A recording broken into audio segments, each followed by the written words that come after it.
to you meeting Matt? As I recall, Dr. Arcuri wasn't there at the time. However, we have a disc of his suicide evaluations, and we have been asked to look at that. Did you look at that disc prior to? No. Okay, let me finish my question. Did you look at that disc prior to meeting Matt? No. Okay, thank you. Now, what training prior to meeting Matt did you have on how to elicit suicide ideation? In the 24 years prior to that, I have no idea how much I've had. I have had many, many classes. I've read books. I have educated myself as to how to recognize it, and I've done everything I can to be able to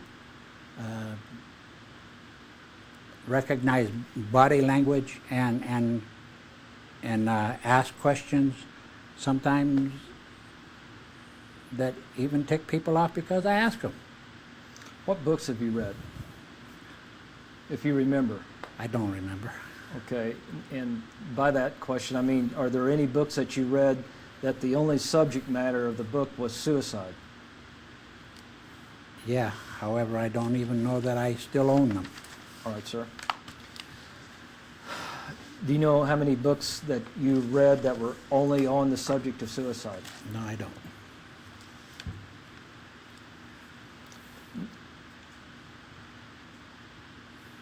When you're trying to elicit suicide ideation, do you distinguish that from knowing what the risk factors for suicide are? Explain that. Do you know the difference between knowing what the risk factors for suicide are versus how to elicit suicide ideation?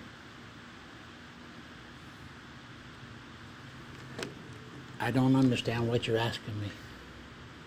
Did you know what Matt's risk factors for suicide were on Friday when you examined him? Yes. What were they? They were very high. He was on 1-to-1. They were extremely high. I was very aware of what I had received from nursing, what I had received in his initial, what I was told. I was very aware of that, or I would not have seen him, because we don't usually do any 1-to-1s, and we damn sure don't do it in the morning unless, you know, there's something there. But as I recall, we don't usually do that, so did I know that he had at home? My fear level went up, and I don't have any desire to be around one of my patients committing suicide. I'll do anything I can to prevent that.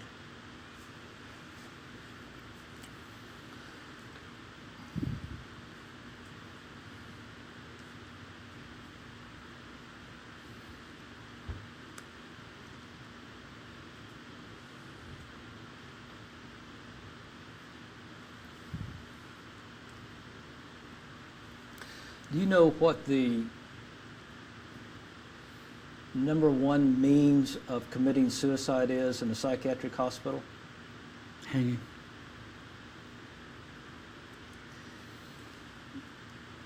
If on Friday he was at high risk for suicide, like you just indicated, in your professional judgment, should he have had a belt? I don't know whether I know he ended up hanging himself with one. However, I don't know if he had one on Friday. My question is, on Friday, based upon what you've said, that he was at high risk for suicide, in your judgment, should he have had a belt on Friday? Foundation.